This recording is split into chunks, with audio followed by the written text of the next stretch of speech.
alam natin yung issues. Hindi na natin pag-usapan dyan kasi lumalalim ang gabi. Alam ko kanina pa kayo. Basta dito, ang gusto atang plataforma na sasabihin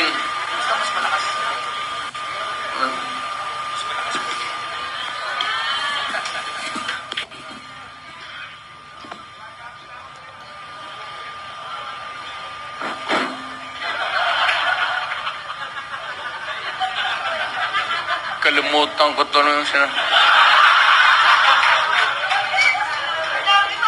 well, sa madaling sabi, maraming issues. Hindi ko naman sinasabi na kaya natin kung tayo ang nandyan sa Malacanang. No, it's not that easy. I have been there. But the guy is simply taking his time to come up with the solution of the problem. So kagaya nitong bigas, which is really tumatama yan sa tiyan pati sa puso ng Pilipino, hindi niya nakuha yung pinaka. Either is subsidized o whatever, but it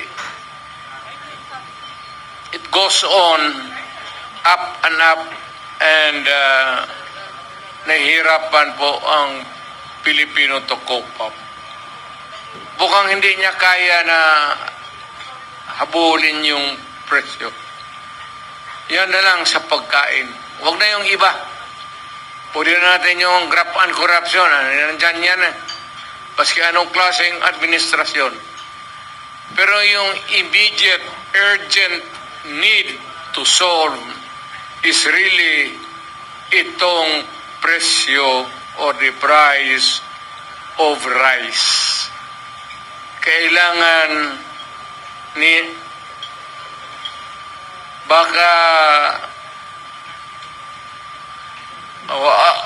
ako kung sa panahon ko sinasabi ko total we are endorsing the candidacies of so many bright Filipinos dito sa atin. Baka not the magic one, but makuha nila kung paano talaga bigyan ng solusyon. It's either you import and go down or whatever, but sad to say, the Philippines is agricultural based ang country natin. Ang ekonomiya natin is agriculture.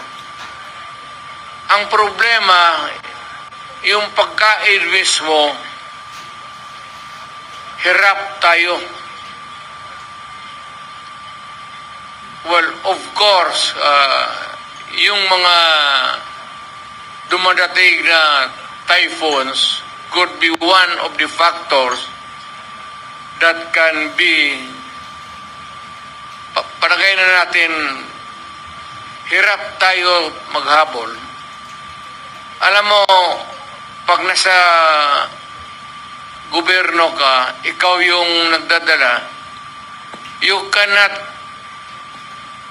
give promises.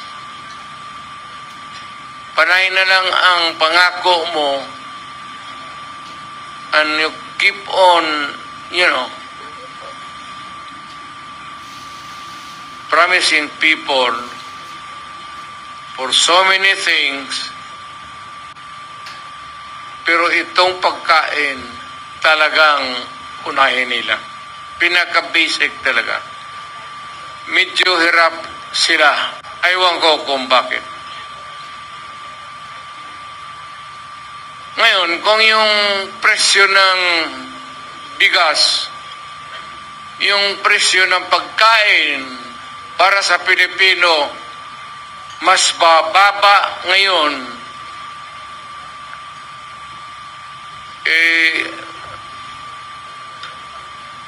noong panahon na umupo si Presidente,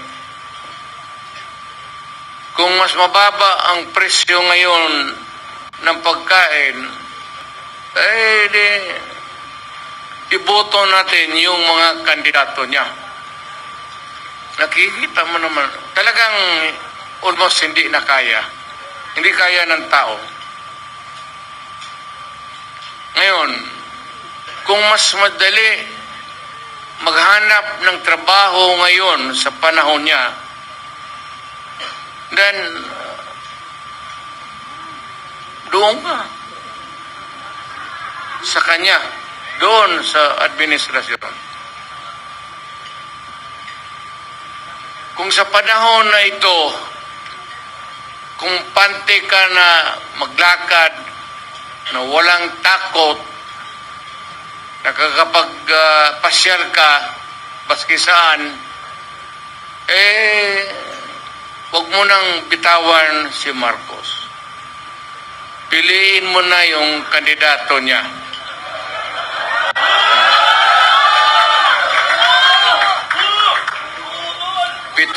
Pero pag sinasabi ko yung pag nagsasalita ako, gumaganyan ako, ibig sabihin, ito yung kapalit.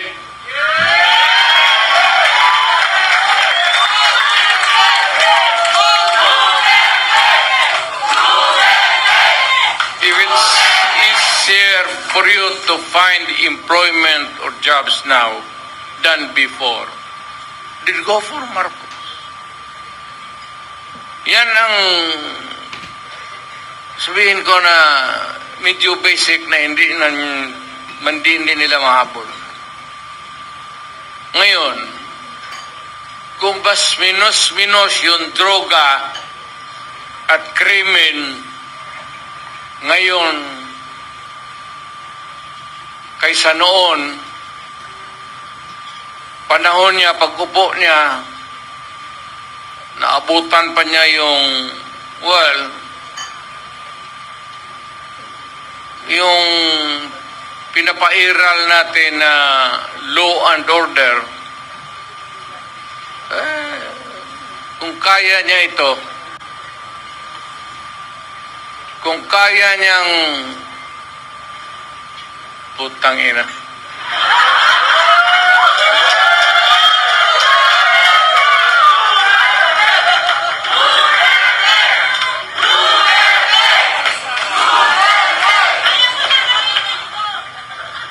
Alam mo kung ako ang durugista, kung may gano'n ako, at bakit sa ut-ut ako, bakit hindi?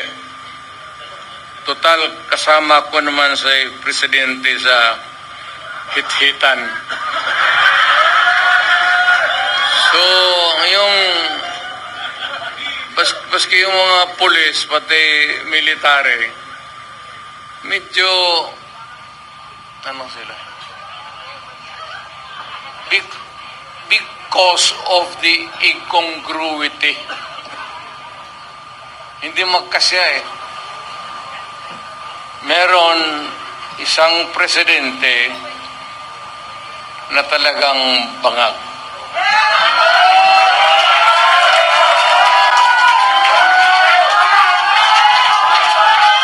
Hindi naman buang,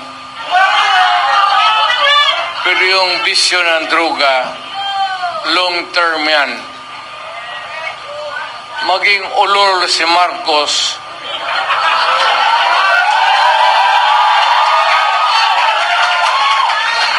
kung maybe constant use of heroin, abot pa siguro siya ng 80. Pero pagdating sa panahon na yan, hindi na siya gumagalaw. Either nakatindig lang yan sa kwarto niya o natutulog. ganito na lang. Marami tayong problema.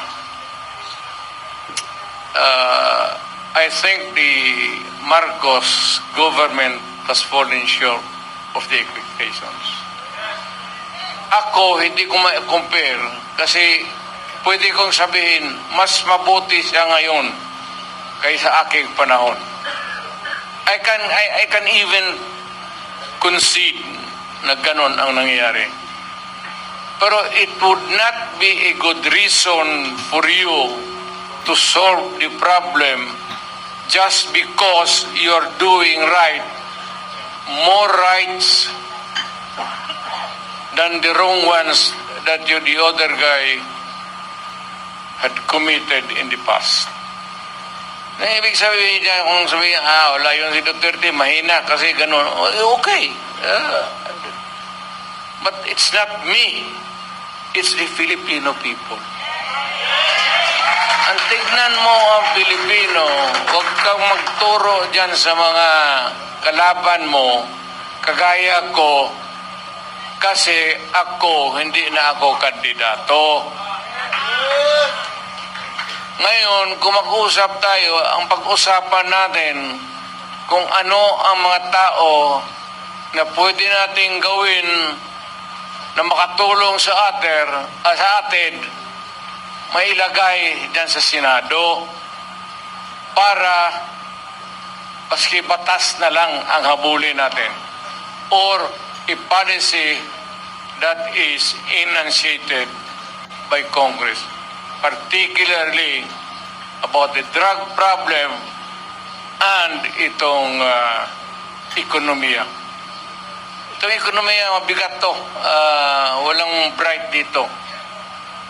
But at least naman yung sabi ko pagkain, sana mahanapan nila ng paraan. Talagang tumataas eh. Kaya I don't know how it operates now, but if you continue to practice democracy, we have to have a Senate na kailangan nandyan even to persuade any sitting government to do what is right. So, nakikita ko si Philip Salvador, ang naalaala ko sa kanya, artista siya. Mahusay na artista.